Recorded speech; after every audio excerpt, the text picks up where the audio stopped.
and they all carry audios for free download, where I go through the big system we're born into. I go into how old it is, the big foundations that set themselves up 100 years ago to bring this world into a global society, a planned society too, with experts running the world, and running us too individual, in fact, from birth to death. As I mentioned in Scotland the other day, they're really at it already over there as a test bed for the rest of the planet. And also to show you that the world doesn't simply progress towards some willy-nilly plan. The world is planned way in advance by big think tanks that work for these foundations. The parallel government, they call themselves. They even put their own members into government across the whole planet. And their private corporations or institutions like the Royal Institute for International Affairs, Council on Foreign Relations, same thing. So we're going through the big plan. It's been on the go for a long time. They had to bring world wars in even to make countries get to their knees, to give up sovereignty, to amalgamate them into trading blocks, old plan trading blocks. Karl Marx talked about them too. And then giving them big central banks for the whole block, which have done in Europe. And I've got America to follow, and also the Far Eastern Pacific Rim, which they're really going ahead with too. So we're going according to plan along an old script, basically. And remember too, you are the audience that bring me to you. You can help me take along here and point out the things that they don't mention in the media by going over the media and telling you what they're omitting and why things are really happening. And if you can buy the books and discs at cuttingthroughthematrix.com, that will help me to go along. And I go through the art of chronology, a very old art, still used today. Very, very important, in fact, because everyone's conned in this world. We're indoctrinated by professionals. And no one's exempt, really. Everyone's had the same indoctrination, except the children of the elite. They're brought up with a different set of values and principles and reality, and they know more or less what's going on, what their roles will be in it too in the future. So from the US to Canada, to keep me going along, you can buy the books and discs, and you can use personal checks from the US to Canada. You can also use international postal orders from the postal office to Canada. You can also send cash or use PayPal. Across the world, Western Union, MoneyGram, and PayPal. And straight donations are awfully welcome as we go through this quantitative easing, which is inflation and devaluation of your currencies across the world. All happening by design. Everything's happening by design. How could they talk about getting a world into austerity before the big bank crashes, unless they created the bank crashes and then caused inflation? That's how you bring in austerity. There has to be a reason to do it and a method to do it. And as things get more and more expensive, all your spending money, your free spending money, will go to essential goods and energy and so on only. And you have nothing left at the end of it. As we go down the planned road to destitution and austerity, which is simply a form of poverty and simplicity. But of course, the elite themselves will live in a sort of space age kind of environment for themselves. That's the plan. H.G. Wells went through it a long time ago, and he was a front man for the propagandists in the Fabian Society.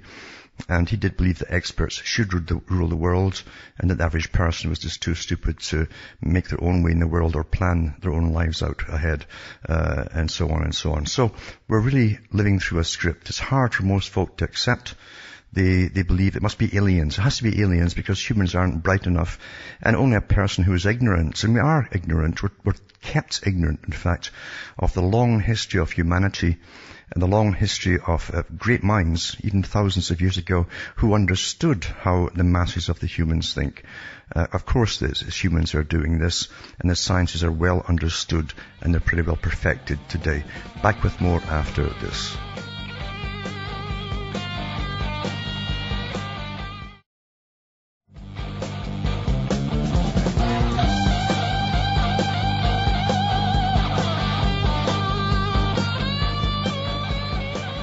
Hi folks, we're back cutting through the matrix, and what a matrix it certainly is, isn't it? Because after all, the chessboard, I always say, is set up many, many years before they have to actually use it. And what they did in many countries in Europe was to flood it with mass immigration years ago from the most diverse countries, not from European countries, but diverse countries, diverse cultures, that is, in order to bring in martial law across the whole of Europe down the road when they would start to attack the places that those people came from. And that's how you set up the chessboard. It's long-term planning. If you had just the ordinary homogeneous people living in a country, then you couldn't very well bring on martial martial law, since they were all, say, for instance, British. They'd be British stock, old British stock and so on, as it had been for thousands of years. And people would be saying, well, why are you bringing in martial law here? So it wouldn't work. So you have to bring mass immigration from those countries that you're going to eventually attack down the road. They've done it in most countries, across the world, actually, first world countries. And we're seeing the effects of it today. Because, you see, to bring in a global society, and the kind of global society they want, where you're monitored from birth to death, you have to get in a more form of martial law, because everyone must be constantly monitored. Yesterday I mentioned the article from Scotland on the GIRFEC program, where every child was to be monitored from birth right through life, actually, not just to their adulthood. They want to go all through your life there with psychological testing. Then they'll tweak you one way or another if you're not politically correct, and your recent update for the new, whatever you're supposed to be all for and not phobic about, will get fixed for you. And this is all coming down the pike now as we speak. And that's why you also need National Health Services. National Health Services are not there to treat your physical illnesses anymore. They're there to supply abortions, which they actually call sometimes like an illness, and also to give vasectomies and et cetera, et cetera. That's what they're for, plus the indoctrination with the psychology departments and psychiatric departments today. So everything has a purpose. It's all changed from what it used to be.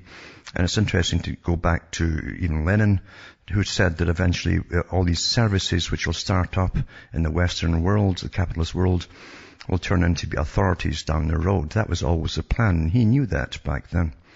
So we're living through the time of the culmination of all this happening right now as we speak. And of course we all saw the articles coming out of Britain to do with the Woolwich slaughters, the public execution basically, done by a couple of guys from other countries who lived in Britain. And I think it was Nigeria was the main country.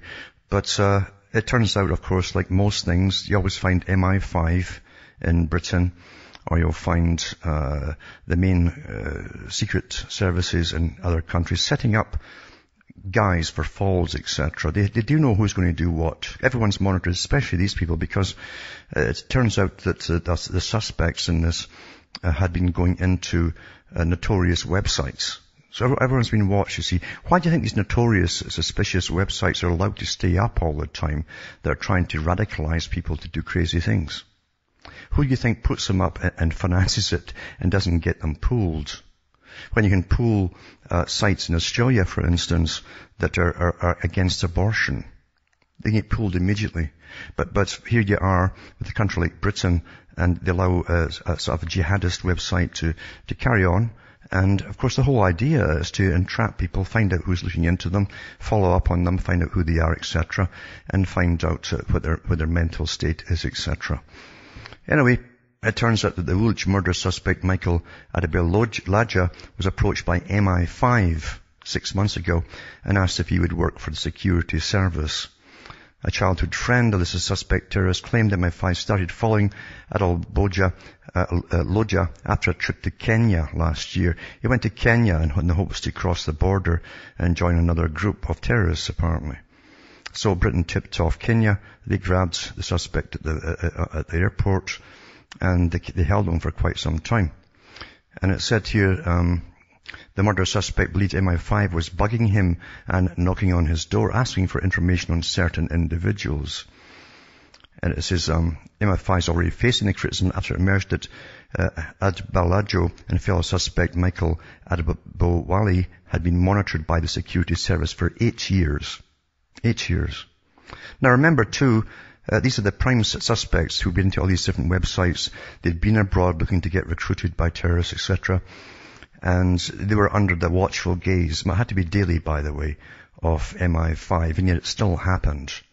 So was it allowed to happen? Was it allowed to happen? I mean, they could have stopped it if they wanted to. They would know what these guys were going to do every single day.